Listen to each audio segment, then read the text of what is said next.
శ్రీ పంచమి, వసంత పంచమి, సరస్వతీదేవి ఆవిర్భావ దినము, వసంత పంచమి రోజు సరస్వతీదేవిని ఎలా పూజించాలి. అందరూ కూడా ఇంట్లో సరస్వతీదేవి ఫోటో పెట్టుకొని ఆ ఫోటోకి తెల్లటి పూలమాలికలు అలంకరించాలి.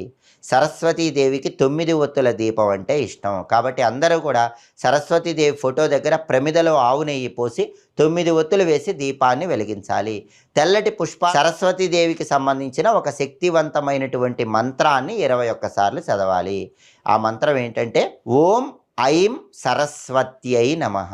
ఇది ఈ మంత్రం 21 సార్లు చదివాక సరస్వతీదేవికి ప్రత్యేకమైన నైవేద్యాలు సమర్పించాలి. ఏ నైవేద్యాలు సమర్పించాలి? పాలు, పెరుగు, తెల్ల బెల్లము, తెల్లటి కొబ్బరి, వీటన్నిటినీ సరస్వతీదేవికి నైవేద్యంగా సమర్పించవచ్చు. తెల్లటి పదార్థాలు సరస్వతీదేవికి నైవేద్యంగా సమర్పిస్తే సరస్వతీదేవి అనుగ్రహం సంపూర్ణంగా కలుగుతుంది.